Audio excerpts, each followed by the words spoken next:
प्रियंका की कट गई ticket ticket आणि आदित्याचं दिल अगर टूटून गेला फिर जो कोई भी एरा गैरा खडा होगा त्याला देवेंद्रजी गरागरा फिरवून आपटणार हे निश्चित. कारण एक वेळी शरद पवार हे उमेदवार असतील तर मवियाची मतं अबाधित राहतील याची व्यवस्था खुद्द पवारच करतील. दुसरा उमेदवार म्हणजे महायुतीला फुलटॉस असणार आहे देवेंद्रजींचा. तो फुलटॉस सीमापार टोलवणार और ये लगा सिक्सर हे निश्चित. मागच्या काही दिवसांपासून सगळ्याच प्लॅटफॉर्म्सवर शरद पवार नामक एका वयोवृद्ध योद्ध्याची हुर्य उडवली जाते. अगदी सतत तोच तोच रिपिटेटिव्ह मुद्दा वेगवेगळ्या व्यस्तनात गुंडाळून लोकांसमोर आणला जातोय. मुद्दा काय, तर पवारांना राज्यसभेवर जायचंय आणि त्यांच्याकडे नसलेल्या संख्याबळामुळे ते हातबल झालेत. पवार भिका मागत हिंडतायत. कुणी घर देतंय का हो, घर माफ करा, कुणी पाठवतं का हो मला राज्यसभेवर, अगदी अशा पातळीवर सगळं सुरू आहे. त्याच पार्श्वभूमीवर आज माझ्या व्हिडिओचं थंबनेल आणि शीर्षक वाचून तुम्हाला आश्चर्य वाटलं असेल. पण हो, हे खरं आहे. पवारांशिवाय पर्याय नाहीये महाविकास आघाडीकडे. अर्थात ही जी 7वी जागा आहे, जी महाविकास आघाडीने एक दिलाने लढवली तर ती त्यांच्या वाटेला जाणार आहे. पण चिन्ह तर तशी दिसत नाहीयेत. एक दिलानं लढण्याची राज्यसभेच्या या निवडणुकीतही 2022ची पुनरावृत्ती होते की काय, पुन्हा एकदा ऑपरेशन लोटस होतंय की काय, अशा शंका व्यक्त होऊ लागल्यात. अर्थात अद्याप भाजपने आपल्या 4 उमेदवारांची नावं घोषित केलेली नाहीयेत. ज्या मंडळींच्या नावांची चर्चा आहे त्यात विनोद तावडे यांचे एक नाव आहे जे आघाडीवर आहे. ते बहुधा कन्फर्म असणार आहे. बाकी रामदास आठवलेंच्या मंत्रिपदाला अबाधित ठेवण्यासाठी त्यांचंही दुसरं नाव महाराष्ट्रातून जवळपास नक्की केलं जाईल असं वाटतंय. पण या व्यतिरिक्त इतर 2 किंवा आले देवाजीच्या मनात तर 3च्या जागा लढवल्या जाणार आहेत. तर ती 3 नावं कुणाची असतील याबद्दल सगळा गोंधळ माजलेला आहे. भाजपच्या कार्यपद्धतीनुसार संभ्रम कायम ठेवून अचानक सरप्राईज एलिमेंट बाहेर काढायचा, असंही होऊ शकतं. अर्थात नेटकऱ्यांनी ज्येष्ठ राजकीय विश्लेषक आदरणीय भाऊ तोरसेकरांच्या नावाचीही घोषणा करून टाकलीये. भाऊ राज्यसभेवर गेले तर सर्वाधिक आनंद हा आम्हालाच होईल. पण भाऊंना मी जवळून ओळखतो, त्यामुळे तेही जबाबदारी घेणार नाही हे निश्चित. एकतर त्यांचं वय आता वयोमानानुसार प्रकृती आणि सगळ्यात महत्त्वाचं म्हणजे त्यांचा मूळचा पिंड, जो स्वच्छंदी आणि मुक्त जगण्याचा आहे. मला कुणालाही उत्तर देण्यास बांधील राहणं आवडत नाही, खाख्या आहे. त्यामुळे ते कुठल्याही संविधानिक पदांच्या जोखडात स्वतःला अडकवून घेऊ इच्छित नाहीत. असो, आता ही एक शक्यता वर्तवली गेलीये, त्यामुळे त्यावर बोललोय. पण दुसऱ्या बाजूला अस्सल राजकारणात काय घडतंय, तर महाविकास आघाडीकडच्या त्या एका जागेसाठी नेमकं कोण निवडायचं हा मोठा गहन प्रश्न निर्माण झालेला आहे. आपण पाहिलं तर मवियामध्ये एक अलिखित करार झाला होता, ज्याला कॉमन मिनिमम प्रोग्राम असं नाव दिलं गेलं होतं. त्यात आघाडीकडून राज्यसभेवर कुणाला पाठवायचं याचं एक रोस्टर ठरलं होतं. त्यांच्यात ते यासाठी होतं की यांची जी काही सत्ता होते ती पुढच्या 25 वर्षात काही महाराष्ट्रातून जाणार नव्हती. 25 वर्षाच्या हिशोबाने त्यांनी हे सगळं रोस्टर वगैरे ठरवलं होतं. सत्तेचं वाटप कसं होईल आपापसात ते त्यांनी पाहिलं होतं. त्यात पहिल्या द्वैवार्षिक निवडणुकीत जो चान्स मिळाला तो राष्ट्रवादीला. याच रोस्टरनुसार आता टर्न जो आहे ना, तो ठाकरेंच्या सेनेचा आहे. आणि आज मवियाच्या एकूण 46 जागांमध्ये सर्वाधिक 20 जागासुद्धा या ठाकरे सेनेच्या आहेत. मग आदित्य ठाकरेंना आपल्या मर्जीतल्या प्रियंका चतुर्वेदींना राज्यसभेवर पाठवायची ऊब आली तर हरकत काय? पण तिथे एक मोठी अडचण आहे. नुकत्याच झालेल्या मुंबई महानगरपालिका निवडणुकीत उभाटा आणि मनसे युतीने एक नरेटिव्ह जोरदार चालवला होता.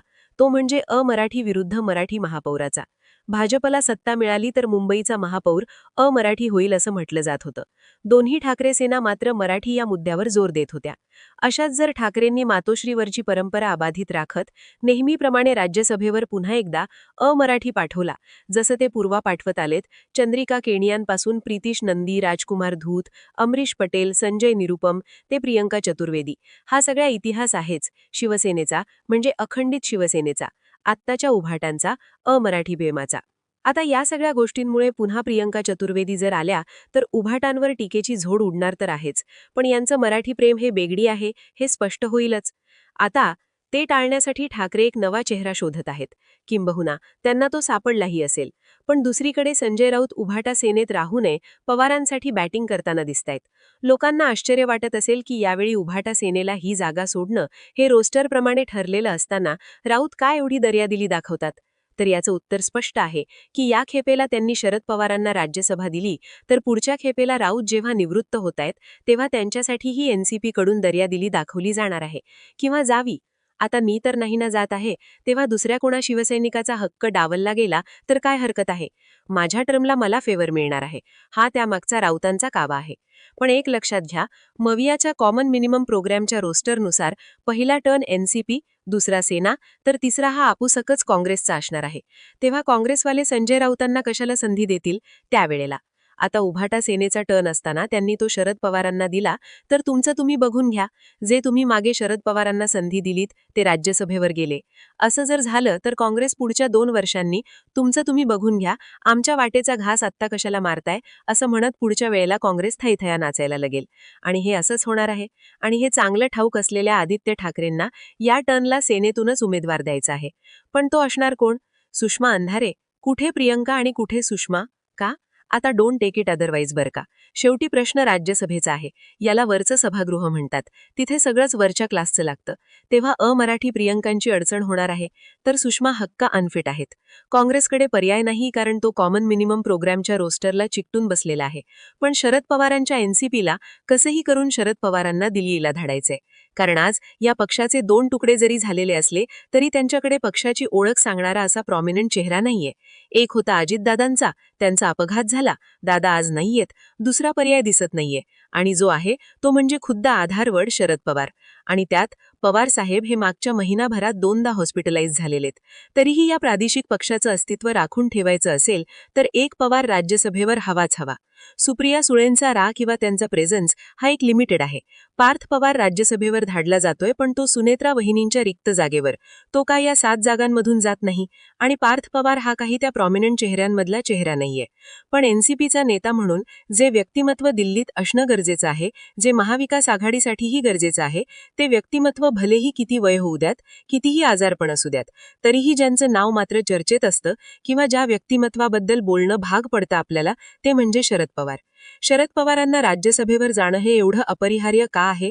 तर आता सध्या एनसीपी अजितदादा गटात असलेले प्रफुल्ल पटेल आणि सुनील तटकरे हे दोघेही भाजपच्या मदतीने एनसीपी संपायला निघालेले आहेत, असा एक समज व्यवस्थितरित्या समाजात पसरलेला आहे. मागच्या महिनाभरात तर तो अधिक गडद होत गेलेला आहे. त्या पार्श्वभूमीवर कार्यकर्ते ज्या मनस्थितीत आहेत, ती सगळी स्थिती लक्षात घेता शरद पवारांना शरपंजरी पडलेल्या भीष्माचार्याच्या भूमिकेत शिरत युद्ध जारी ठेवावं लागतंय, असं चित्र निर्माण झालेलं आहे. आता रोहित पवार एवढा एव्हिएशन तज्ज्ञ असल्यासारखा जो काही कांगावा करत फिरतोय, FIR साठी धावपळ करतोय, त्याचा जो काही एक मार्ग आहे तो वेगळा आहे. शरद पवार आहेत. म्हणूनच महाराष्ट्रातल्या मवियाचं एकत्रित भविष्यही जे आहे ना, ते हेच सांगतंय की त्यांना पवारांशिवाय पर्याय नाही. कारण उद्धव ठाकरे मातोश्री सोडून बाहेर पडत नाही, काँग्रेसकडे तसं म्हणावं असा चेहरा नाही, नेतृत्व नाहीये. आता उरले कोण? शरद पवार. आणि त्याच पार्श्वभूमीवर झालं असं की आता राज्यसभेच्या या एका जागेसाठी गोंधळ सुरू आहे. सेना प्रियंका चतुर्वेदींना दिल्लीत पाठवू शकत नाहीये आणि त्यांच्याकडे दुसरा सक्षम पर्याय दिसत नाही सध्या तरी. आता झालं काय की प्रियंका की कट गई टिकट टिकट और आदित्य का दिल अगर टूट गया, फिर जो कोई भी ऐरा गैरा खडा होगा त्याला देवेंद्रजी गरागरा फिरवून आपटणार हे निश्चित. कारण एक वेळी शरद पवार हे उमेदवार असतील तर मवियाची मतं अबाधित राहतील याची व्यवस्था खुद्द पवारच करतील. दुसरा उमेदवार म्हणजे महायुतीला फुलटॉस असणार आहे देवेंद्रजींचा. तो फुलटॉस सीमापार टोलवणार और ये लगा सिक्सर हे निश्चित. मागच्या काही दिवसांपासून सगळ्याच प्लॅटफॉर्म्सवर शरद पवार नामक एका वयोवृद्ध योद्ध्याची हुर्ये उडवली जाते. अगदी सतत तोच रिपिटेटिव्ह मुद्दा वेगवेगळ्या वेस्तनात गुंडाळून लोकांसमोर आणला जातोय. मुद्दा काय? तर पवारांना राज्यसभेवर जायचंय आणि त्यांच्याकडे नसलेल्या संख्याबळामुळे ते हतबल झालेत. पवार भिका मागत हिंडतायत. कुणी घर देतंय का हो? घर माफ करा. कुणी पाठवतं का हो मला राज्यसभेवर? अगदी अशा पातळीवर सगळं सुरू आहे. त्याच पार्श्वभूमीवर आज माझ्या व्हिडिओचं थंबनेल आणि शीर्षक वाचून तुम्हाला आश्चर्य वाटलं असेल. पण हो, हे खरं आहे. पवारांशिवाय पर्याय नाहीये महाविकास आघाडीकडे. अर्थात ही जी 7वी जागा आहे, जी महाविकास आघाडीने एक दिलाने लढवली, तर ती त्यांच्या वाटेला जाणार आहे. पण चिन्ह तर कशी दिसत नाहीयेत. एक दिलानं लढण्याची राज्यसभेच्या या निवडणुकीतही 2022ची पुनरावृत्ती होते की काय? पुन्हा एकदा ऑपरेशन लोटस होतंय की काय? अशा शंका व्यक्त होऊ लागल्यात. अर्थात अद्याप भाजपाने आपल्या 4 उमेदवारांची नावं घोषित केलेली नाहीयेत. ज्या मंडळींच्या नावांची चर्चा आहे त्यात विनोद तावडे यांचे एक नाव आहे, जे आघाडीवर आहे. ते बहुधा कन्फर्म असणार आहे. बाकी रामदास आठवल्यांच्या मंत्रिपदाला अबाधित ठेवण्यासाठी त्यांचंही दुसरं नाव महाराष्ट्रातून जवळपास नक्की केलं जाईल असं वाटतंय. पण या व्यतिरिक्त इतर 2 किंवा आले देवाजीच्या मनात तर 3च्या जागा लढवल्या जाणार आहेत. तर ती 3 नावं कुणाची असतील याबद्दल सगळा गोंधळ माजलेला आहे. भाजपच्या कार्यपद्धतीनुसार संभ्रम कायम ठेवून अचानक सरप्राईज एलिमेंट बाहेर काढायचा असंही होऊ शकतं. अर्थात नेटकऱ्यांनी ज्येष्ठ राजकीय विश्लेषक आदरणीय भाऊ तोरसेकरांच्या नावाचीही घोषणा करून टाकलीय. भाऊ राज्यसभेवर गेले तर सर्वाधिक आनंद हा आम्हालाच होईल. पण भाऊंना मी जवळून ओळखतो, त्यामुळे तेही जबाबदारी घेणार नाही हे निश्चित. एकतर त्यांचं वय आता वयोमानानुसार प्रकृती आणि सगळ्यात महत्त्वाचं म्हणजे त्यांचा मूळचा पिंड, जो स्वच्छंदी आणि मुक्त जगण्याचा आहे. मला कुणालाही उत्तर देण्यास बांधील राहणं आवडत नाही, खाख्या आहे. त्यामुळे ते कुठल्याही संविधानिक पदांच्या जोखडात स्वतःला अडकवून घेऊ इच्छित नाहीत. असो, आता ही एक शक्यता वर्तवली गेलीये, त्यामुळे त्यावर बोललोय. पण दुसऱ्या बाजूला अस्सल राजकारणात काय घडतंय तर महाविकास आघाडीकडच्या त्या एका जागेसाठी नेमकं कोण निवडायचं हा मोठा गहन प्रश्न निर्माण झालेला आहे. आता याबद्दल तुम्हाला काय वाटतं ते आम्हाला कमेंट करून नक्की सांगा. आणि असेच माहितीपूर्ण व्हिडिओ पाहण्यासाठी आपल्या ठळक बातम्या YouTube चॅनलला सबस्क्राईब नक्की करा. धन्यवाद.